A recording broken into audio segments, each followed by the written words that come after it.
எரேமியா அதிகாரம் 36.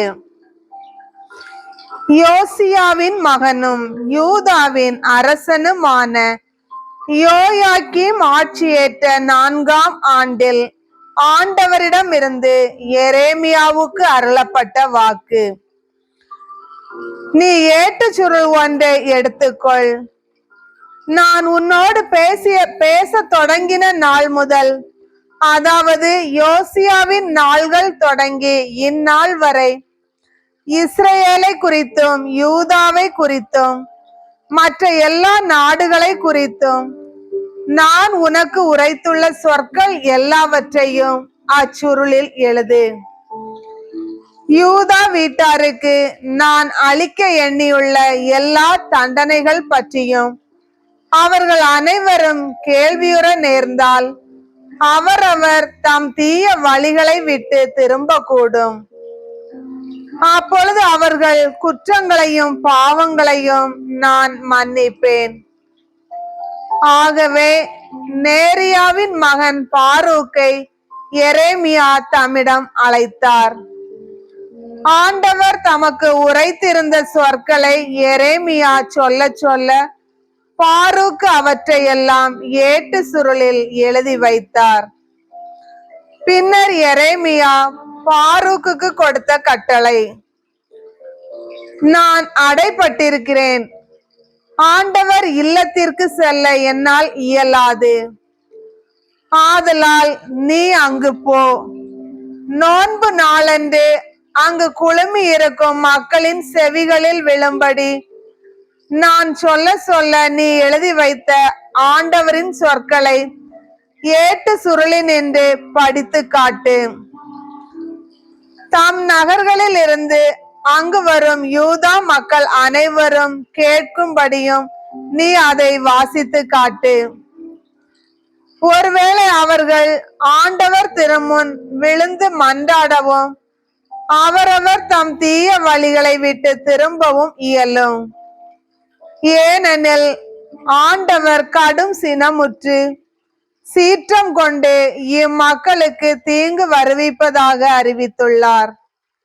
இறைவாக்கினர் எரேமியா கட்டளையிட்டிருந்தவாறே நேரியாவின் மகன் பாரூக்கு ஆண்டவர் இல்லத்தில் ஏட்டு சுருளினின்று ஆண்டவருடைய சொற்களை படித்து காட்டினார். யோசியாவின் மகனும் யூதாவின் அரசனுமான யோயாக்கீம் ஆட்சியேற்ற 5ஆம் ஆண்டு 9ஆம் மாதத்தில் எருசலேம் மக்கள் எல்லாரும் யூதாவின் நகர்களில் நின்று எருசலேமுக்கு வந்திருந்த மக்கள் அனைவரும் ஆண்டவர் திருமுன் நோன்பு இருந்தனர். அப்பொழுது செயலரான சாப்பானின் மகன் கெமரியாவின் அறையில், அதாவது ஆண்டவர் இல்லத்தின் புது வாயிலை ஒட்டிய மேல் முற்றத்து அறையில் இருந்தவாறு மக்கள் எல்லாரும் கேட்கும்படி எரேமியாவின் சொற்களை ஏட்டு சுருளினின்று பாரூக்கு படித்து காட்டினார்.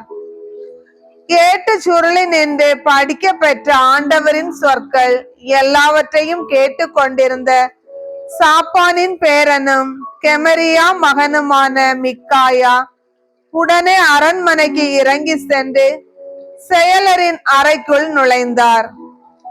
அங்கே செயலராகிய எலிசாமா, செமாயாவின் மகன் தெலாயா, அக்போரின் மகன் எல்நாத்தான், சாப்பானின் மகன் கெமரியா, அனனியாவின் மகன் செதேக்கியா ஆகியோர் உள்பட தலைவர்கள் அனைவரும் அமர்ந்திருந்தார்கள். மக்கள் கேட்கும்படி ஏட்டு சுருளினின்று பாரூக்கு படித்து காட்டியிருந்த சொற்கள் எல்லாவற்றையும் மிக்காயா தலைவர்களிடம் எடுத்துரைத்தார். பின்னர் தலைவர்கள் அனைவரும் சேர்ந்து கூசியின் கொள்ளு பேரனும் செலேமியாவின் பேரனும் நெத்தனியாவின் மகனுமான யெகுதியை பாரூக்கிடம் அனுப்பி வைத்தார்கள். மக்கள் செவிகளில் விழும்படி நீ படித்து காட்டிய ஏட்டுச் சுருளை உன் கையில் எடுத்து கொண்டு வா என அவருக்கு கட்டளையிட்டார்கள். அவ்வாறே நேரியா நேரியாவின் மகன் பாரூக்கு ஏட்டு சுருளை தம் கையில் எடுத்துக்கொண்டு அவர்களிடம் வந்தார். அப்பொழுது அவர்கள் அவரிடம், நீ இங்கே அமர்ந்து நாங்கள் கேட்கும்படி அதை படி என்றார்கள்.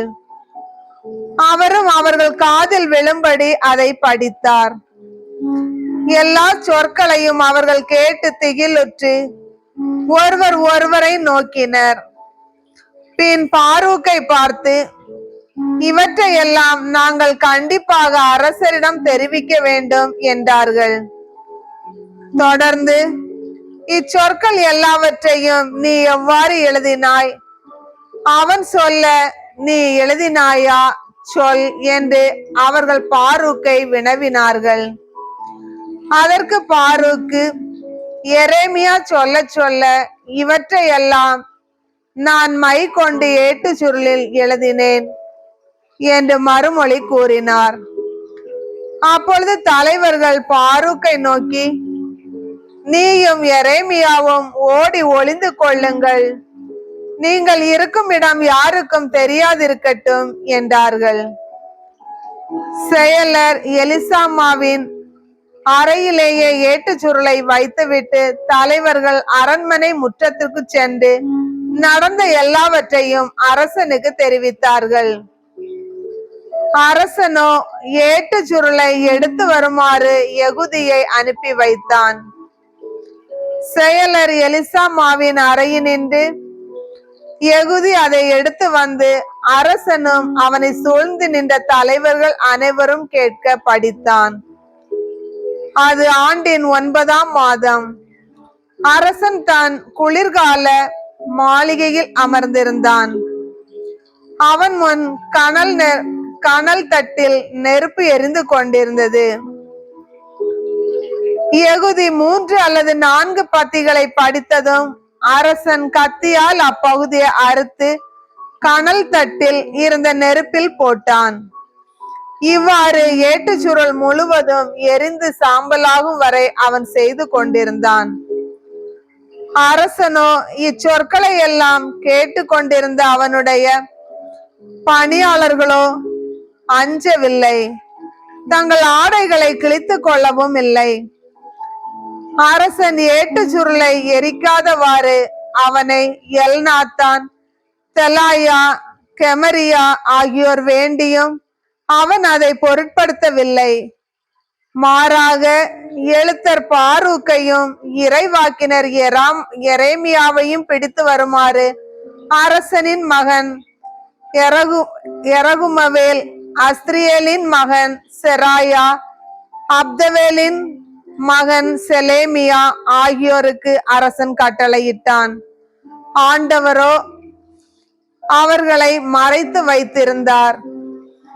எரேமியா சொல்ல பாரூக்கு எழுதியிருந்த சொற்கள் அடங்கிய ஏட்டு சுருளை அரசன் எரித்த பின்னர் ஆண்டவரின் வாக்கு எரேமியாவுக்கு அருளப்பட்டது.